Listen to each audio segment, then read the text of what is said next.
Há quem diga que eu dormi de touca, que eu perdi a boca, que eu fugi da briga. Olá, eu sou o Guilherme Marques e eu sou Carol Rosseto. E começa agora o terceiro episódio de O Cinema que Não Se Esquece. O programa de hoje vai falar sobre a retomada do cinema nacional na década de 1990.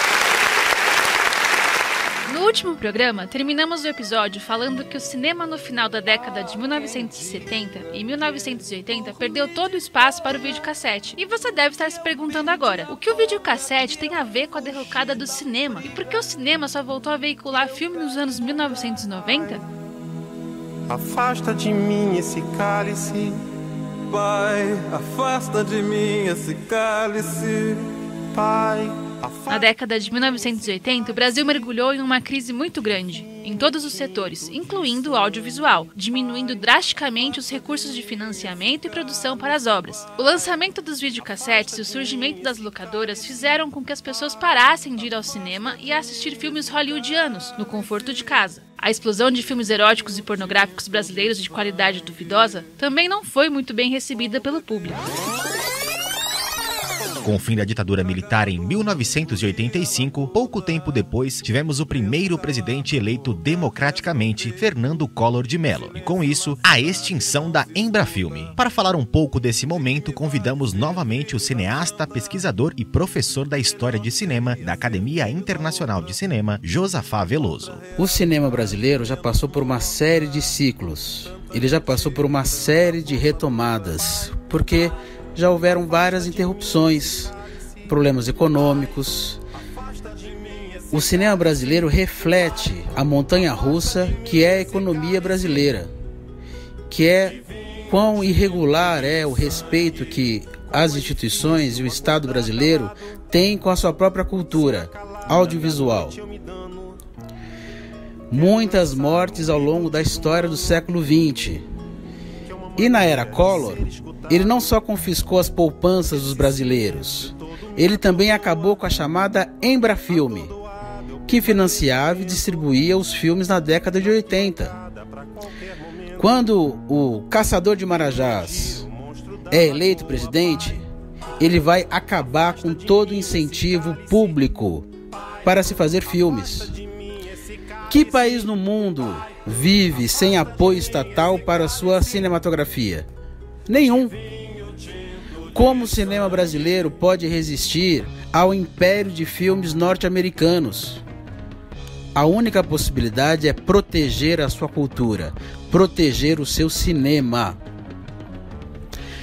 Em 1991 e depois 93, houve a lei do audiovisual, o que fez a Carla Camurati conseguir fundos, junto ao privado também, a empresas, para patrocinar o seu filme chamado Carlota Joaquina. O filme foi um sucesso de público, com um orçamento modesto, e um filme interessante, engraçado, bem dirigido. Naquele período, Fernando Henrique acabava de tomar posse. Era o período do Plano Real.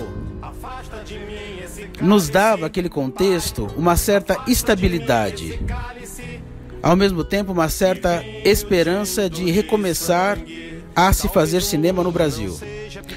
Nós precisamos nos ver na tela, nós nos queremos ver na tela. O maestro ergueu o dedo e além da porta ao porteiro sim. E eu disse: Muito obrigada por sua participação, professor. Então, com a extinção da Embrafilme, apenas um filme foi lançado em 1992. Mesmo com muitas dificuldades, o cinema nacional conseguiu produzir e lançar cerca de 80 filmes por ano na década de 1980. Assim então, com o impeachment de Collor e de acordo com a enciclopédia do Itaú Cultural, o secretário de Cultura na época, Sérgio Luiz Rouanet, é o principal responsável por criar a lei que facilitasse e estimulasse o investimento de empresas públicas e privadas que renunciasse ao poder público uma pequena porcentagem do imposto de renda. Só através dessa iniciativa foi possível que o cinema brasileiro pudesse renascer como uma fênix. E o primeiro filme dessa retomada foi Carlota Joaquina, a Princesa do Brasil, dirigido por Carla Camurati e estrelado por ninguém mais, ninguém menos do que pela atriz Marieta Severo.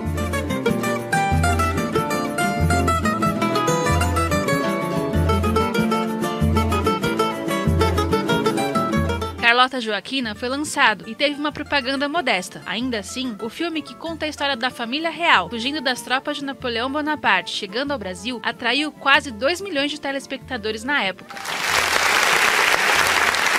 Depois de Carlota Joaquina, novos filmes nesta retomada foram lançados, como Quatrilho, de Bruno Barreto, lançado em 1996, indicado a melhor filme estrangeiro. O Que é Isso, Companheiro, também indicado ao Oscar. Central do Brasil, de 1998, também indicado ao Oscar, dirigido por Walter Salles. E, por fim, Cidade de Deus, de 2002, que concorreu a roteiro original e direção. Armada e apontada para a cara do sossego.